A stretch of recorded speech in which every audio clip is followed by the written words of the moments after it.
டிவிக்கேன்னு அவங்க கட்சியை பற்றியான கோஷங்களை வெளியே அவங்க வந்து பேசுறாங்க. சரிங்களா? அது டிவிக்கு வந்துட்டாங்க.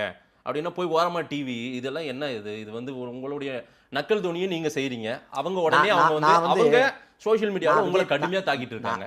அவங்களுக்கு அதான் தெரியும். நான் விஜயை பற்றி பேசினேன் முடிச்சிட்டேன். எனக்கு அது வந்து அதுக்கு மேலே பேசாத ஒன்றும் இல்லை. அவன் முடிச்சிட்டேன். எனக்கு தூய்மை பணியாளர்கள் போராட்டம், அதே போல கவினோட சாதி ஆணவ கொலை, ஆளும் இது எல்லாத்துக்கும் அவங்களும் பேசுறாங்க. அவங்களும் களத்துக்கு இப்போ போறாங்க. நான் பார்த்தீங்களா விஜயை பற்றி நான் தான் பேசுறேன். நீங்க நான் இப்போ தூய்மை பணியாளர் போராட்டம், கவினோட சாதி ஆணவ கொலை இல்லங்க நீங்க இப்ப இதெல்லாம் சீண்டிட்டீங்க. பேசுறப்ப திரு சீமான் அவர்கள் இப்போ நீங்க அவரை சீண்டி விட்டீங்க. அவங்க வந்து என்ன தெரியுமா? நீங்க என்ன பிளான்னா இதை நம்ம பேசணும்னா மாநாட்டில் நமக்கு ஏதாவது விஜய் பதில் சொல்லுவாரு அல்லது நம்மளை ஏதாவது சீண்டுவாரு, நம்ம இதை வச்சு அரசியல் பண்ணலாம் அப்படின்ற எண்ணமோ உங்களுக்கு? அவருக்கு ஏற்கனவே எழுதி கொடுத்துருப்பாங்க. ஜான ரக்ஷம் எழுதி கொடுத்துருப்பாரு, மனப்பாடம் பண்ணிக்கிட்டு இருப்பாரு. அதான் ஒப்பிக்க போறாரு. புதுசாக அந்த நேரத்தில் தோணியெல்லாம் அவர் பேச மாட்டார். பேசக்கூடிய அந்த வல்லமையெல்லாம் அவர் கிடையாது.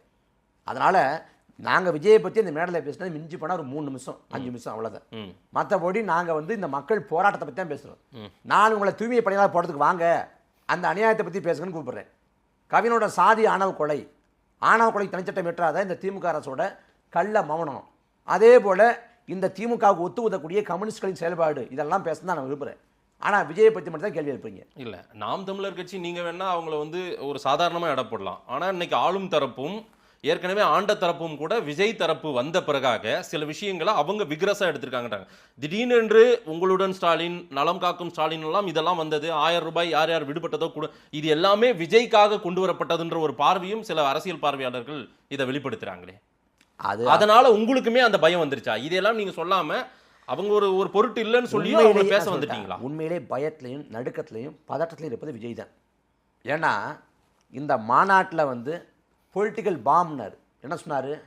அதாவது என்னோட கூட்டணிக்கு வந்தால் நான் அதிகார பகிர்வு தருவேன், அதிகார பங்கீடு தருவேன்னாரு. அப்படி சொன்ன உடனே இந்திய கம்யூனிஸ்ட்டு, மார்க்சிஸ்ட் கம்யூனிஸ்ட் கட்சி, வைகோ, திருமா எல்லாம் விஜய் தலைமையிட்டு போயிடுவாங்க அப்படின்னு நம்பினார். ஆனால் யாரும் அங்கே போகலை.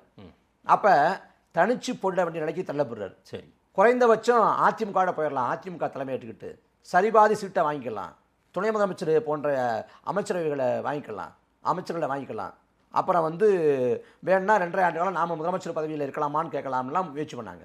அங்கே பாஜக சேர்ந்ததால் அங்கே கதவு மூடப்பட்டுச்சு. இப்போ தனித்து விடப்பட்ட பிறகு தனிச்சு போட்டிட வந்து அவங்க தான் தயங்குறாங்க, என்ன பண்ணுறதுயாமல் திணறாங்க.